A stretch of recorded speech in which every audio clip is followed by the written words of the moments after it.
তাআলা বলছেন কদ, অবশ্যই, তাহকিক কি, জাআকুম মিনাল্লাহি, আল্লাহ বলছেন আমি আল্লাহ আমার তরফ থেকে এসেছি তোমাদের নিকটে, নূরু ওয়া কিতাবুম মুবিন, একটি নূর এবং সমুজ্জ্বল স্পষ্ট কিতাব। জোরে বলেন সুবহানাল্লাহ।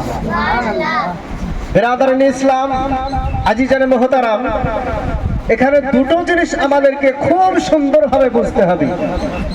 নাম্বার ওয়ান, আল্লাহ পাক বলছেন তোমাদের নিকটে পাঠিয়েছি আমি নূর, দ্বিতীয় হচ্ছে একটি কিতাব। তো কিতাব কি আর নূর কি? কিতাব বলতে বোঝানো হয়েছে আমরা যে পবিত্র কোরআন পড়ি, পবিত্র কোরআনকে বোঝানো হয়েছে। জোরে বলেন সুবহানাল্লাহ। আর নূর বলতে আমার আপনার নবী রাহমাতাল লিল আলামিন, সেই নবীকে বোঝানো হয়েছে। জোরে বলেন সুবহানাল্লাহ। যে আমার নবী, অর্থাৎ আমি তোমাদের নিকটে নূর পাঠিয়েছি, নূর বলতে আমার নবীকে বোঝানো হয়েছে। আজ বলছে, অনেকেই বলে যে নবী নূরের না, কিসের? মাটির তৈরি। কিসের তৈরি? মাটির তৈরি। কিন্তু আল্লাহর কোরআন বলছে যে নবী হচ্ছেন নূরের তৈরি। এখন বলবে যে আল্লাহ এখানে অন্য কথা বলেছে। তারা এই আয়াতের বিভিন্ন ধরনের মানে বের করবে, কিন্তু যারা বড় বড় গবেষক, বড় বড় তাফসীরকারক, তিনাদের গ্রন্থের মধ্যে, তাফসীরের মধ্যে এই আয়াতের ব্যাখ্যা বিশ্লেষণ দিয়েছেন যে এই নূর বলতে নবী মুহাম্মদুর রাসূলুল্লাহকে বোঝানো হয়েছে। জোরে বলেন সুবহানাল্লাহ।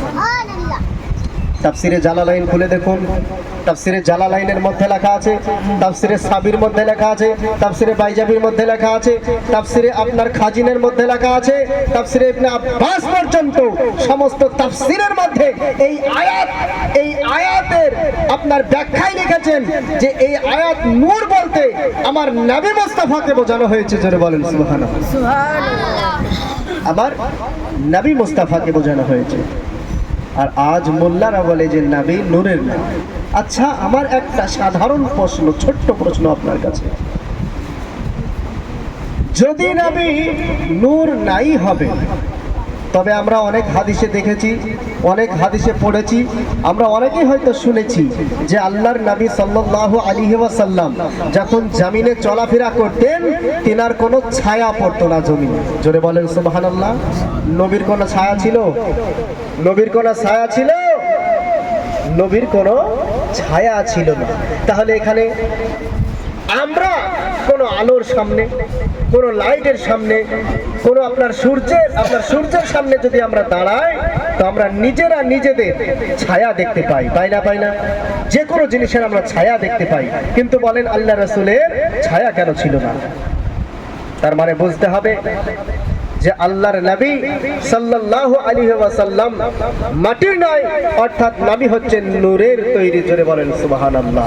হাদিস বলছে, হযরতে জাবের রাদিয়াল্লাহু তাআলা আনহু জিজ্ঞাসা করছেন, ইয়া রাসূলুল্লাহ, ইয়া হাবিবাল্লাহ, হুজুর সর্বপ্রথম আল্লাহ রাব্বুল আলামিন কি সৃষ্টি করেছেন?